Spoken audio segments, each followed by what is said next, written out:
Estoy en el Parque Rivadavia. Y recién vamos a empezar la nota, en el sentido de recién vamos a empezar a filmar. Sí, sí. Es una paquetería. Sí, una paquetería. Sí, sí. Bueno, mi vida. Bueno, mi amor, está bien. ¿Eh? Chao, chao. No, no, está en la peluquería, ahora se va para casa, es una cuadra. Mira.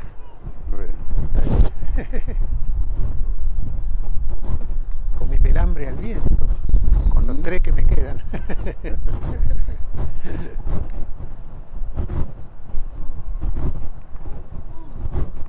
¿Qué tal, Jorge López Ruiz? ¿Cómo te va, Claudio? Caminando por el Parque Rivadavia. Así es. Nada menos. Sí. Y la idea era conversar un poquito sobre tus comienzos. ¿Vos qué querés?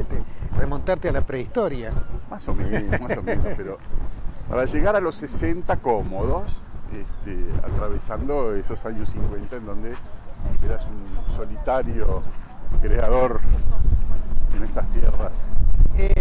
A ver, son más de 60 años de músico profesional, ya van 63. Y es cierto, yo debo haber sido algo así, algo parecido a una especie de kamikaze, un loco, pero seguramente he sido en alguna medida, en una humilde medida, un iniciador de muchas cosas que después pasaron y siguieron por suerte. Esto no quiere decir que yo empecé con esta música ni nada por el estilo, porque la música de jazz en Argentina tiene una tradición que se va hasta los principios del siglo XX. Nunca sabré bien por qué, nunca lo investigué. ¿Por qué fuera de Estados Unidos es posiblemente el primer país del mundo donde el jazz de alguna manera se arraigó y se quedó para siempre? Es una cosa rarísima, pero bueno, así es. Debe ser porque este país en la primera mitad del siglo XX era posiblemente uno de los países más cultos del mundo. Y yo diría sin duda que esa cultura que se ha perdido y nos hemos degradado de una manera infernal, pero bueno, el hecho es que el jazz se quedó para siempre, por suerte. ¿Y vos, cómo fueron tus comienzos como músico? ¿Cuándo fue que decidiste dedicarte a la música? Fue casi, te diría, un hecho más o menos casual. Yo, como siempre, fui muy estudioso, no un traga, pero sí muy estudioso, porque a mí me gusta mucho, saber. Todas las cosas que me interesan yo necesito saberlas. Y me aburre perder el tiempo, siempre desde muy chiquito me pasó eso. Entonces hice el primer año del Colegio Nacional, di segundo libre, el mismo año, hice tercero y di cuarto libre, hice quinto, di sexto libre, y a los 15 años entré en la Facultad de Derecho. Nunca me ha costado estudiar, me gusta. Y es más, a pesar de los años yo sigo estudiando. Y un día mis padres deciden venirse a vivir a Buenos Aires, yo soy de La Plata. Entonces con mi hermano, que es más chico, andábamos por estas callecitas del centro de Buenos Aires sin saber qué hacer porque no conocíamos a nadie. Éramos como 2 zombies paseando por la calle y no sabíamos qué hacer. Y nos metíamos en todos los cines de la calle Lavalle a ver una película cualquiera, porque teníamos que ganar el tiempo de alguna manera. Hasta que un día me metí a ver una película que se llamó, acá en la Argentina se llamó Luz y Sombras, que era supuestamente la vida, casi diría un melodrama de décima, pero que era la vida como novelada de Bix Beiderbecke, donde el protagonista era un trompetista y el que tocaba la trompeta en realidad en la película era Harry James, que es una cosa maravillosa. Y yo a partir de allí me compré una trompeta y empecé a tocar la trompeta. Y yendo a la facultad en los trenes, esos trenes maravillosos de aquella época, un profesor de Derecho un día me preguntó por qué estudiaba Derecho, que no me gustaba, y no me dedicaba a estudiar eso que sí me gustaba. Y así como me ha pasado otras veces, fue la manera como me lo dijo. Yo me bajé en Berazategui y me volví a Buenos Aires y no fui nunca más a la universidad. Ahí largué Derecho, por suerte. y decidí que mi vida era la de músico y ahí empecé. Y empecé a tocar en esas orquestas que llamaban orquestas de cambio que tocaban los lunes, pero empecé con el privilegio de tocar al lado de Lalo Schifrin, del Pepe Guía, del Branca, de Pichi Macei, nada menos que con ellos empecé. Entonces, si no aprendí ahí era porque era un impermeable, ¿viste? Esos fueron mis principios, años 50, 51, 52. O sea que la trompeta fue el primer... Sí, fue y en un momento dado tocaba las dos cosas. 3 o 4 años después, con la orquesta de Lalo tocaba las dos cosas, según hubiera contrabajista o no, yo tocaba el bajo o no. Y un día me robaron la trompeta y no toqué más la trompeta. Me gustaba más tocar el bajo, realmente. Así que el jazz, ¿dónde es que lo descubrís? Lo descubro viendo una película, porque además en mi familia no hay antecedentes musicales de ninguna naturaleza, salvo quizá, es una cuestión muy muy lejana, el hecho de cuando yo era, por ejemplo, mi abuela paterna, que era andaluza, y que según mis recuerdos desde muy pibe, 3, 4, 5 años, ella cantaba todo el día, no sé si bien o mal, pero cantaba todo el día. Mi abuela paterna era prima hermana de Carmen Amaya, la bailadora gitana. Y cuando los Amaya, la troupe de los Amaya venía a Buenos Aires 1 o 2 veces por año, en lugar de parar en un hotel en Buenos Aires, se iban a Hudson, ahí en la mitad del Camino La Plata, donde mi tío abuelo tenía una especie de quinta, digamos, paraban allí, y todas las noches se iban cantejondo hasta cualquier hora, ¿viste? Se agarraban unas mamúas de aquellas, y yo desde muy chiquito, 3, 4, 5 años, digamos, esa fue la música que escuchaba en vivo y en directo, digamos. Entonces, ¿a partir de qué año empezás a tocar ya como un profesional? Y en el 50, profesional en el 51. 51. Ahí ya empieza mi vida profesional. Ahí debuto en la radio con la orquesta de un guitarrista que se llamaba César Bo. Y después, inmediatamente después, bueno, con la orquesta de Barry Moral, con la orquesta de Tony Arman, con orquestas que en aquella época eran las orquestas de los bailes de los clubes, ¿no? Eso ya fue profesional.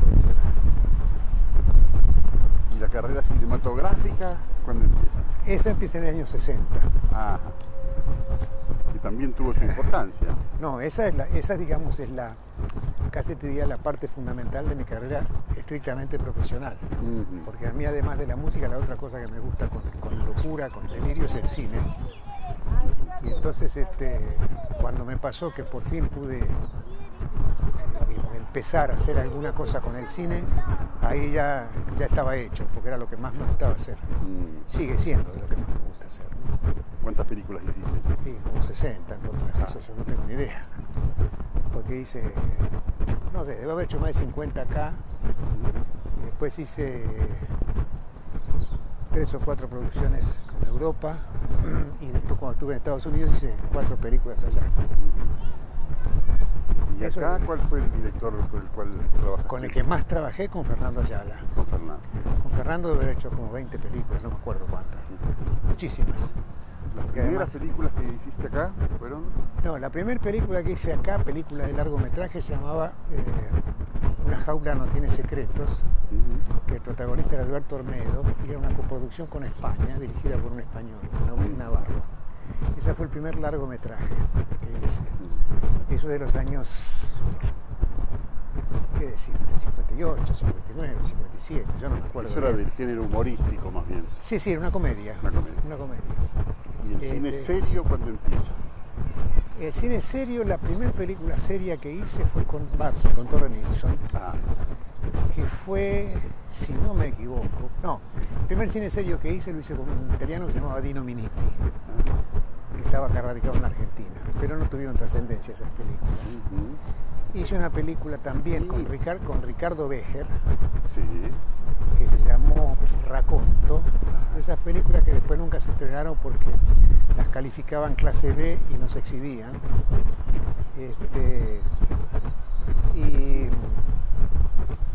Y después sí, la primera, digamos, grande o notoria fue con Babsi, con Torre Nilsson, que hice una que todavía a veces se da por televisión, que se llamaba La Terraza. La terraza. La terraza con Torre Nilsson. La de las famosas.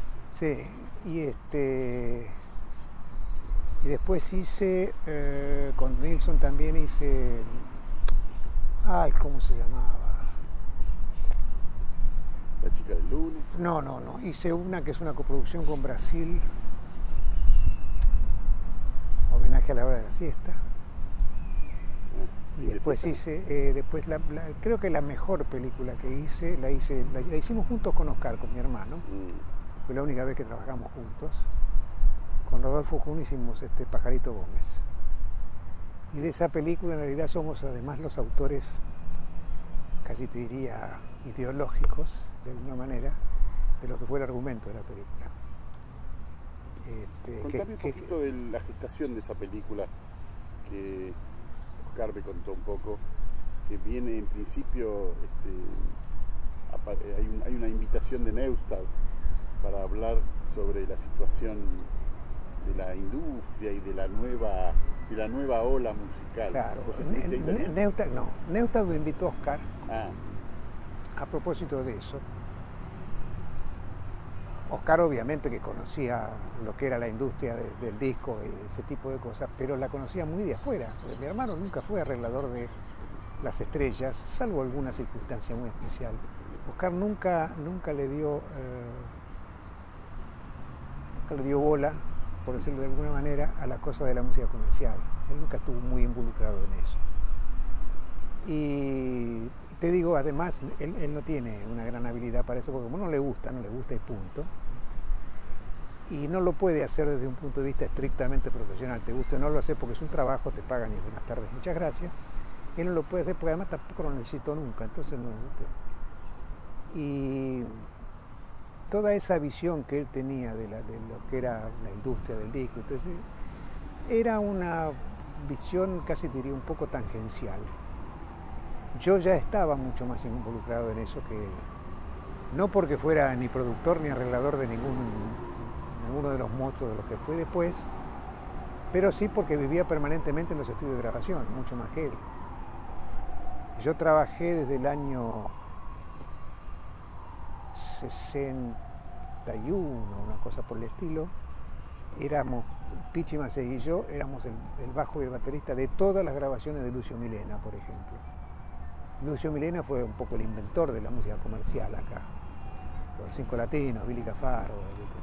Entonces yo conocía ese mundo muchísimo más que Oscar. Cuando aparece lo de Pajarito Gómez se dio una cosa muy graciosa. El productor de la película, un señor, no me acuerdo el nombre, el apellido sí Jiménez. Yo había trabajado con él en las películas de Miniti. Y el director de la película iba a ser Rodolfo Kuhn, que además Oscar y Rodolfo eran muy amigos. Las películas de Rodolfo las hizo todas Oscar, porque además ellos eran muy amigos personalmente. Cuando se plantea entre el productor y el director, digamos, el staff de la película, quién va a ser el fotógrafo, quién va a ser los dos dicen, no, la música la va a hacer López Ruiz. Entonces, sí, de acuerdo. Ahora los dos decían un López Ruiz distinto. Fue muy gracioso, porque no se dieron cuenta casi hasta el final, cuando nos tuvieron que llamar. Ellos seguían hablando de López Ruiz, y los dos hablaban de López Ruiz, pero de dos López Ruiz distintos.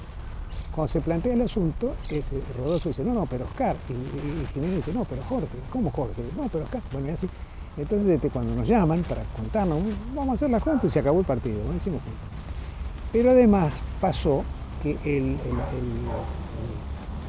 libro de la película lo iban a hacer Paco Urondo, Carlitos Peralta, ¿quién más estaba? Rodolfo, obviamente, y había 4 o 5 personajes más de ese momento, no me acuerdo ahora quiénes eran todos, que no sabían ni medio del asunto. Entonces, ¿cómo se hizo? Se armaban una especie de mesas redondas, a la noche donde se grababa todo con un viejo Revox, donde Oscar hacía de director de la compañía de discos, yo hacía del ídolo, en una palabra, como creando la problemática del famoso ídolo de las películas, ¿no? Que en aquella época todavía el ídolo era Palito. Bueno, ahí surgió lo que fue el argumento de la película, por eso decía el contenido, en realidad lo hicimos Oscar y yo, prácticamente. Porque Palito en esa época Ya era. También era un cafetero que trabajaba en la discográfica. Claro, así empezó, digamos, pero, a ver, esto empezó, sí, yo lo conozco desde el principio. A todos ellos, a Sandro, a él, todos ellos. ¿Quiénes son todos ellos?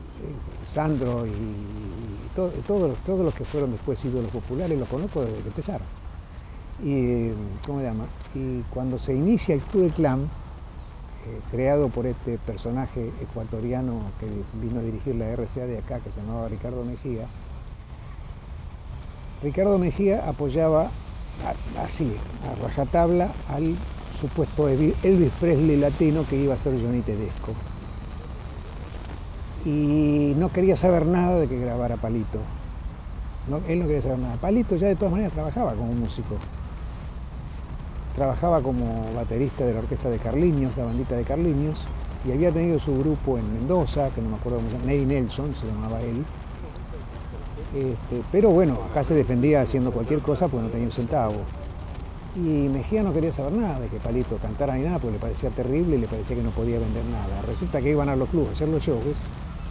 En los shows, el que mataba era Palito. Mataba. Entonces por fin logró que tuvo que acceder a que Palito grabara. Y por supuesto, fue el ídolo los 4 días, porque un ídolo no se inventa, un ídolo es un ídolo o no lo es. Eso no se puede inventar. Por más que lo promociones o no lo promociones. Bueno, no es eso lo que dice la película. No, ya lo sé. Pero no, que después el ídolo sufre de alguna manera el fenómeno de la promoción, lo sufre, sí, es cierto. Algo hay. Pero sí, claro, pero la promoción no lo inventa. Claro. El ídolo es ídolo, no importa promoción o qué. El caso más clásico es el de Leonardo Fabio con Fuiste en verano. Leonardo había grabado 2 discos en la CBS y no había vendido ni un disco porque eran canciones de protesta. Y un día un productor que se vive todavía y que es músico, que se llama Jaco Seller, se la jugó y dijo, yo voy a grabar esto con Leonardo en contra de la opinión de toda la gente de la compañía. ¿Cómo será de contra de la opinión de la gente de la compañía? Que salió a la venta sin promoción y en el mes de enero. Y vos decís, ¿a quién le va a vender un disco? Y hubo que parar la fábrica, porque vendió 500.000 en un mes. Entonces, el ídolo no se inventa, es ídolo. ¿Pero quién eligió ese repertorio para...? La canción la compuso Leonardo, el que eligió el repertorio fue Jaco Seller. Cuando escuchó esa canción, cuando escuchó Fuiste en verano, dijo, esto es un éxito. Lo sintió como propio, ¿viste? Y se la jugó, porque incluso creo que la producción la hizo medio como a medias con la CBS de aquella época, ¿viste? Se la jugó. Pero claro, reventó, no había manera de pararlo, ¿viste? El ídolo no se inventa, es un ídolo. ¿Qué pasa con la calidad de la música? No, eso es otra historia. Porque, a ver, hablando de Fabio. hay una confusión muy grande. No hablo tanto de lo de Fabio, la verdad de Fabio estuvo en que Fabio le cambió el lenguaje a la música pop. En lugar de ese lenguaje que no tiene nacionalidad, el yo y el Palmar y la Rosa y tú y no sé qué cosa, no, él empezó a hablar en porteño en las canciones. Y eso fue una pegada muy fuerte, entre otras cosas. Pero, a ver, el ídolo siempre es un personaje absolutamente testimonial de una sociedad. No hay manera sino de no serlo. Quiere decir, ese personaje que es un ídolo representa a un sector de la sociedad muy numeroso, por otra parte, que se siente reflejada en ese ídolo, porque si no, no lo sería. Entonces, criticar a un ídolo desde un punto de vista técnico musical, es facilísimo, porque además si es masivo, la masividad está en contra de la calidad, eso es, siempre es así, en cualquier parte del mundo. Nadie dice que el camionero, como se llama, Bruce Springsteen, es un gran cantante, no, es un animal con ropa, sí, no importa, pero anda a meter 120 millones de tipos como mete él, o 120 millones de discos como vende él, claro. O Presley cantaba muy mal, sí, pero ¿y cómo lo vas a criticar? ¿Y Sandro? También cantaba muy mal. ¿Viste? Pero el rock and roll que hacía era algo visceral, ¿no? Era interesante. Sí, a ver, depende del lado que lo mires. Si vos mirás esas cosas desde un punto de vista musical, son, hasta te diría, demasiado mediocres. Lo que pasa es que, a ver, A mí una vez me preguntaron en una serie de preguntas ping-pong, un día me preguntan así, bueno, ¿qué opinas de Horacio Salgani? Es un genio. ¿Qué opinas de Astor Piazzolla? Es un genio. ¿Qué opinas de la Mona Jiménez? Es un genio. Y entonces me dijeron, ¿están locos? No pueden ser todos un genio. Sí, son cosas distintas. No es un genio para mí, desde un punto de vista musical. Pero hace 50 años que es un ídolo que representa un sector de la sociedad, ¿viste? Lo grafica ese sector de la sociedad. Y es, si querés, es más real que lo otro, que es más elitista. Bueno, pero como a nosotros nos interesa, en todo caso, hacer un relevamiento de la calidad musical que tuvo la música argentina en los 60, en los 50, Sí. más que los fenómenos populares. Claro. Me gustaría Claro, ahí entonces cambiamos de mirada, digamos. Claro. Me Yo- interesa tu música, claro. tu tarea como compositor, Claro. tu tarea como arreglador, Claro. como compositor de películas, y como partner de otros genios musicales de la época. Claro. Entonces, porque está la otra etapa que yo la conozco de tu trabajo como Sí, pero productor. eso fueron 3 años, punto. ¿Cuál? Lo de mi etapa como 3 Ah, años, punto. como Del productor. 67 al 70, chao. Ahí trabajaste para una compañía. Para la CBS. Y después nunca más en mi vida he vuelto a hacerlo. Entonces, para completar esa faceta de que estábamos hablando, a Sandro, digamos, lo inventaste vos. No lo inventé. A Sandro yo le cambié el ropaje. Lo reinventaste. Es Sandro muy, y Los es del muy Fuego, probable, pero igual hubiera sido Sandro sinmigo, como decía, ¿viste? Pero Sandro era Sandro y los del Fuego. No, pero no vendí un disco. Por eso. ¿Por qué? Este fue el planteo que me hicieron en la CBS. Exacto. Yo había grabado El Grito. Yo nunca había hecho un arreglo comercial en mi vida. Pero era bastante amigo del que era el director artístico de la compañía, que era un señor con todas las palabras. En aquella época eran otra clase de personas. John Lear, que era un tipo fantástico, que un día me preguntó, Jorge, dice, ¿usted lo conoce a Sandro? Y digo, yo lo conozco desde que empezó, le digo, desde que tenía 15 años. Me dice, ¿a usted qué le parece? Y es un pibe con un talento infernal, pues es cierto, Sandro tenía un talento para la música infernal, como el que tiene Palito. Palito tiene algunos temas que te arrancan la cabeza, que no son los temas populares, tiene unos temas que son bellísimos. Sabor a nada. No, Sabor a Nada es uno del montón.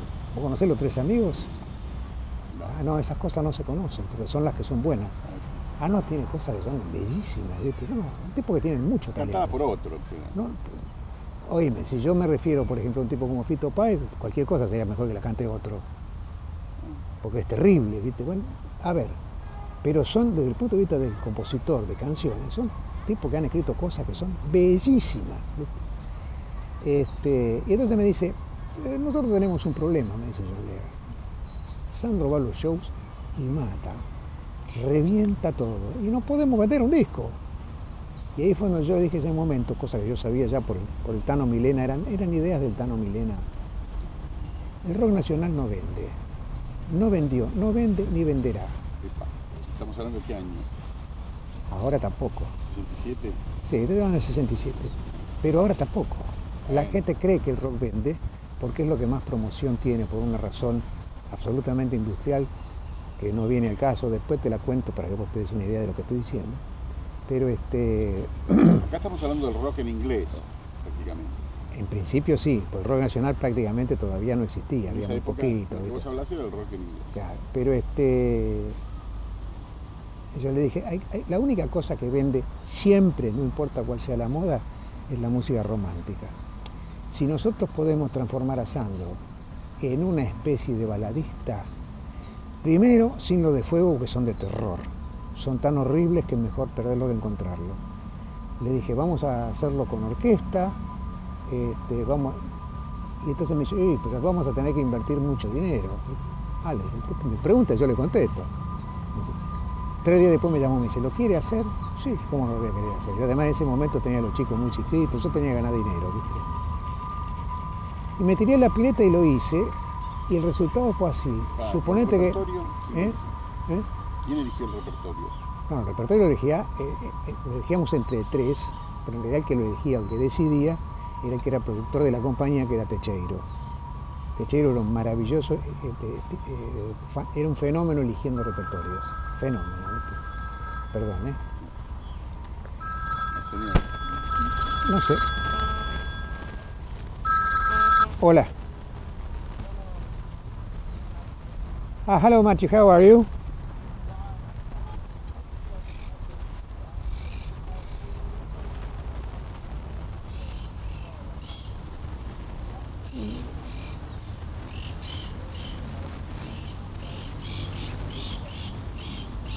Yeah, so don't worry about it. Maybe we will do it next week.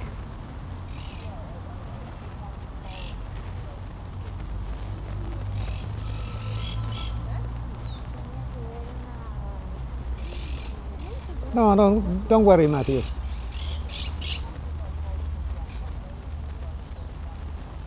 Perfect.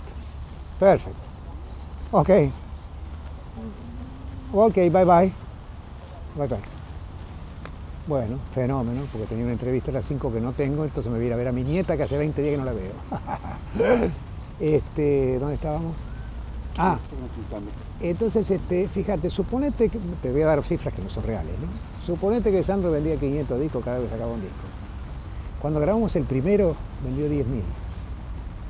El primero se llamó Miguel e Isabel, que era una canción que no era de Sandro, que era una canción que venía de España. ¿Un simple? Simple. Después nos costó todavía un poquito de trabajo. Yo hice 2 o 3 arreglos más que no tuvieron trascendencia porque no le encontraba la vuelta al sonido de Sandro. Porque esa es otra cosa que aprendí. ¿A la voz? No, al sonido de Sandro. Así, ¿qué hay además de la voz de Sandro? Así, el secreto, esto lo escribió una vez en un libro que para mí era el zar del disco, ese tipo, y lo sigue siendo, un americano que se llamó Bruce Lundvald, que escribió un libro así de gordo, donde dice que cada artista tiene que tener su sonido. Y el ejemplo que él daba, más allá de que fuera más masivo o menos masivo, fue el fenómeno Sinatra. Sinatra empezó grabando con George Sirabo y metió un éxito como I Batch and the Masking, que es un arreglo de Sirabo. Pero Sirabo se murió. ¿Y ahora cómo hacemos? ¿Lo imitamos a Sirabo? No sirve. Apareció Nelson Riddle, que cambió el sonido de Sinatra. Pasaron 6 o 7 años y Sinatra, con ese nuevo sonido, volvió a vender. Se murió Nelson Riddle. ¿Y ahora qué hacemos? ¿Imitamos a Nelson Riddle? No. Llamaron a Don Costa y tardaron 4 o 5 años en volver a vender. Porque hasta que se cambió otra vez el sonido y la gente se habituó. Y todas esas veces vos ponías el pick-up en el vinilo y antes de que empezara a cantar Sinatra vos ya sabías que era Sinatra que iba a cantar. Ya había un sonido propio. Esto es lo que hay que lograr. Por ejemplo, suponete, yo hice lo de Sandro. No es lo mismo que hice con Piero, ni es lo mismo que hice con Los Náufragos. No, son sonidos distintos. ¿Y cómo lo encontraste con Sandro? Buscándolo, haciendo pruebas. Las compañías antes bancaban esas cosas. ¿Y cómo fueron esas pruebas? Y por ejemplo, yo escribía, era como que escribía demasiado. Era demasiado abigarrado el arreglo, demasiadas sonoridades, acordes, cosas. Él necesitaba una cosa más simple. Cuando yo empecé a limpiar con orquestaciones que a mí me parecían un chiste, me parecía que no tenían nada, pues ahí empezó a sonar. Lo que él necesitaba. Que no era una orquesta. Sí, era una orquesta, siempre era una orquesta, pero en lugar de poner 250 millones de acordes, escribía todo unísono. También frases de Milena, ya la gente si escucha la nota da uno entiende, si escucha la nota en un acorde se confunde, cree que está todo desafinado. Y tiene razón, porque la gente no escucha así, la gente no escucha como los músicos, la gente escucha como la gente. Esas son las cosas que hay que separar. La gente no puede escuchar la música como la escuchamos nosotros, porque no está entrenada para eso. No porque tiene más oído, la gente no es sorda, eso no existe. Nosotros estamos entrenados, como el tipo que levanta pesas, tiene unos músculos bárbaros que yo no tengo, yo no levanto pesas. Estamos hablando de buscar una audiencia masiva. Claro, eso es lo que se trata cuando hablamos de industria, hablamos de industria. Cuando hablamos del arte de la música... También se puede buscar públicos más chicos, sí, arriesgando un poco más. Claro, a ver, si vos buscas un público más chico, no puedes hablar de una empresa multinacional. Porque eso es industria. Y la industria es la fábrica de chorizos. Si no, no es una industria. Por eso hay que separar la música industrial del arte de la música, no importa cuál sea el género. Son dos cosas distintas. El arte de la música. Absolutamente incompatible. Absolutamente incompatible. No tiene nada que ver una cosa con la otra. En la Argentina, además, desgraciadamente, nunca hubo una empresa fuerte nacional. solo las multinacionales, las demás son todas chiquitas. Claro. En México tenés Televisa, que es más fuerte que las multinacionales, y en Brasil tenés la Red Globo. Y ¿te das cuenta? Entonces ahí hay un apoyo nacional muy fuerte, incluso desde la cosa financiera impositiva. En Brasil, cuando una empresa como la Red Globo invierte una suma de dinero en la cantidad de costo de esa grabación, la cantidad de músicos, todo eso lo desgrava de rédito después de ganancia. Cosa que no hace ni CBS ni la nacional. Si invierte en eso, desgrava de rédito. Le conviene. ¿Viste? Eso la sostiene. ¿Viste? Eso acá no existió nunca.